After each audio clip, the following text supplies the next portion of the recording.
Bismillahirrahmanirrahim. Assalamualaikum warahmatullahi wabarakatuh.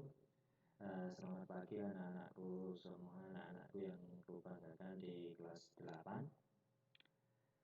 Ya, pada kesempatan pada hari ini Pak Hari akan menyampaikan materi pembelajaran PKN yang pertama di kelas 8 untuk kalian semuanya. Baik, karena ini pembelajaran masih mengharuskan kalian belajar dari rumah, Pak Hari akan sedikit membantu melalui video ini.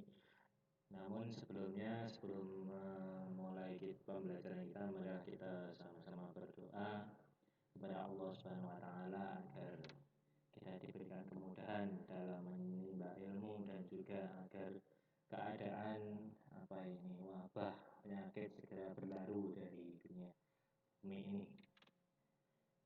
Ridha ilahi ta'ala wa li syafa'ati rasulillah wa kulli niyati salihah wa kulli niyati, semoga diberikan kelancaran dalam menimba ilmu, diberikan ilmu yang manfaat, barakah. Al-Fatihah. A'udzu billahi minasy syaithanir rajim. Bismillahirrahmanirrahim. Alhamdulillahi rabbil alamin arrahmanir rahim maliki yaumiddin. Iyyaka na'budu wa iyyaka nasta'in ihdinas siratal mustaqim siratal ladzina an'amta 'alaihim ghairil maghdubi 'alaihim waladdallin. Ya, anak-anakku yang Pak Hari banggakan, untuk pembelajaran kita pada hari yang pertama atau pertemuan pertama, kita akan sebelumnya kan Pak Hari sampaikan bahwa kita di kelas 8 akan menggunakan buku referensi, buku paket yang telah dibagikan kepada anak-anak semua.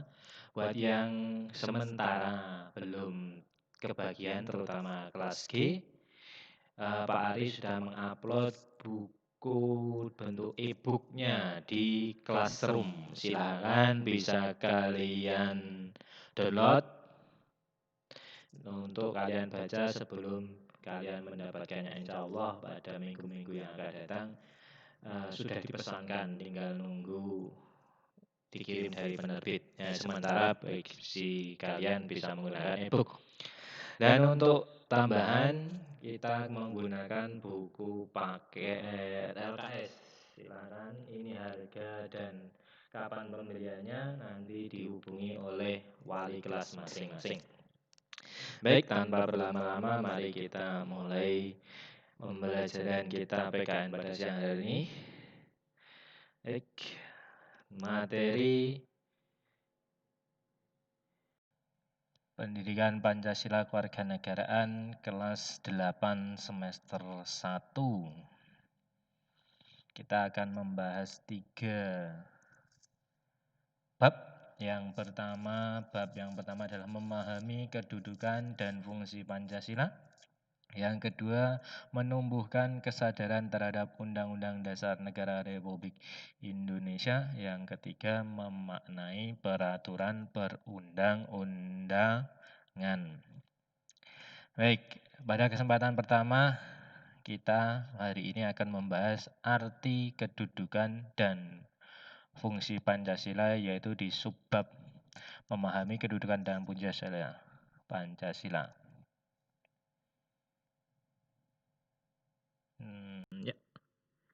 Memahami kedudukan dan fungsi Pancasila. Arti kedudukan dan fungsi Pancasila. Memaknai Pancasila sebagai dasar negara dan pandangan hidup. Yang ketiga, menyadari pentingnya kedudukan dan fungsi Pancasila dalam kehidupan bernegara. Baik, pada pertemuan pertama hari ini kita akan membahas arti kedudukan dan fungsi Pancasila. Tentu kalian masih ingat pada kelas 7 kemarin kita sudah mempelajari tentang perumusan dan penetapan Pancasila. Masih ingat? Masih ingat tidak? Nah, semoga masih diingat-ingat ya, bahwa Pancasila itu pertama kali istilahnya diungkapkan oleh Insinyur Soekarno ya pada tanggal 1 Juni 1945. Saat apa? Diingat-ingat ya, saat sidang Dokuritsu Jumbi Posakai atau Badan Penyelidik Usaha-usaha Persiapan Kemerdekaan Indonesia. Baik. Fungsi dan peranan Pancasila menurut ketetapan MPR nomor 3 tahun 2000 tentang sumber hukum dan tata urutan peraturan undang-undang dinyatakan bahwa Pancasila digunakan sebagai dasar negara untuk mengatur penyelenggaraan ketatanegaraan Republik Indonesia meliputi bidang ideologi, bidang politik, bidang ekonomi, sosial, budaya, dan pertahanan keamanan. Dalam Undang-Undang Nomor 12 Tahun 2011 tentang pembentukan peraturan perundang-undangan diatur bahwa Pancasila merupakan sumber dari segala sumber hukum. Jadi semua hukum yang ada di Indonesia harus semuanya berdasarkan pada Pancasila, tidak boleh bertentangan dengan Pancasila. Lalu apa sih fungsi dan peranan Pancasila? Kita di slide berikutnya.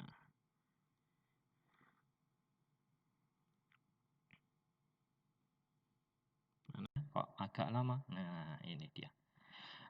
Pancasila sebagai jiwa bangsa Indonesia. Apa sih Pancasila sebagai jiwa bangsa Indonesia itu? Ada yang tahu?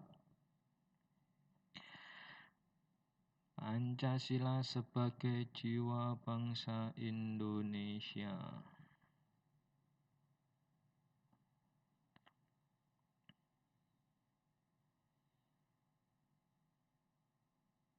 Ya, Pancasila sebagai jiwa bangsa berfungsi agar Indonesia tetap hidup dalam jiwa Pancasila. Jadi setiap kehidupan harus dijiwai dari Pancasila. Setiap bangsa dan negara tentu memiliki jiwa. Dalam hal ini Pancasila menjadi jiwa bangsa Indonesia. Pancasila sendiri telah ada sejak bangsa Indonesia lahir. Kapan bangsa Indonesia lahir? Ya, saat proklamasi kemerdekaan 17 Agustus 1945. Yang kedua, Pancasila sebagai kepribadian bangsa.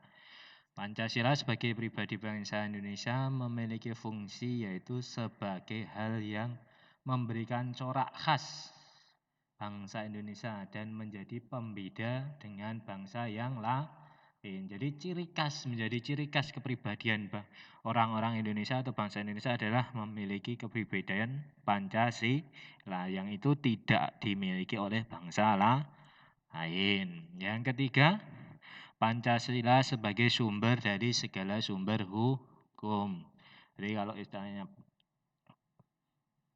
Pancasila sebagai sumber dari segala sumber hukum berfungsi sebagai sumber yang mengatur segala hukum yang berlaku di Indonesia. Jadi baik dari hukum, kalau tatanan hukum, tata urutan peraturan perundang-undangan, hukum itu kan ada Undang-Undang Dasar Negara Republik Indonesia. Di atasnya ada Pancasila, UUD 45, undang-undang, peraturan pemerintah, peraturan presiden, peraturan menteri, sampai yang terakhir di paling bawah itu peraturan daerah. Nah, itu tidak boleh bertentangan atau harus selalu bersumber dari Pancasila. Ya, hukum setiap sila Pancasila memiliki nilai dasar, sedangkan hukum adalah nilai instrumental atau penjabaran dari nilai-nilai dasar. Jadi hukum itu adalah hanya penjabaran dari sila-sila yang ada di Pancasila. Nah, yang berikutnya yang keempat adalah Pancasila sebagai perjanjian luhur. Pancasila sebagai perjanjian luhur telah berfungsi dan disepakati melalui sidang panitia persiapan kemerdekaan Indonesia tanggal 18 Agustus 1945. Ini saat apa? Sidang PPKI, yaitu penetapan Undang-Undang Dasar 1945. Pancasila sebagai cita-cita dan tujuan bangsa Indonesia. Nah, Pancasila sebagai cita-cita bangsa memiliki fungsi untuk menciptakan masyarakat yang adil dan makmur. Mur tujuan bangsa kan ada di alinea keempat pembukaan Undang-Undang Dasar 1945. Yang keenam, Pancasila sebagai satu-satunya asas dalam kehidupan berbangsa dan bernegara. Konsekuensi yang ditetapkan Pancasila oleh bangsa Indonesia sebagai dasar negara dan juga merupakan perwujudan pelaksanaan secara murni dan konsekuen. Yang terakhir, yang ketujuh, Pancasila sebagai moral pembangunan. Nah, ini diartikan bahwa Pancasila itu menjadikan pondasi, kerangka, acuan atau tolak ukur atau parameter atau arah atau tujuan dari pembangunan. Ya, itu sekilas materi dari arti dan kedudukan Pancasila kita pada pertemuan yang pertama kali ini. Untuk selanjutnya, Bapak Ari akan memberikan tugas. Tugas pelajari kembali buku paket halaman 2-5, kemudian kerjakan aktivitas di bawah ini. Ini nanti Pak Ari upload di Classroom ya. Oke, sekian aja pembelajaran kita pada hari pertama ini. Baik, tadi kita sudah bahas tentang arti dan kedudukan Pancasila. Ya, ini ada sedikit quotes atau kata-kata bijak dari Mahatma Gandhi. Kepuasan terletak pada usaha, bukan pada pencapaian. Usaha yang gigih adalah kemenangan yang sempurna. Baik, demikian sedikit penjabaran dari materi pembelajaran PKN kita pada hari yang pertama, pertemuan pertama hari Sabtu 18 Juli 2020. Semoga bermanfaat. Mari kita akhiri pembelajaran kita pada pagi hari ini, siang hari ini dengan bacaan tahmid bersama-sama.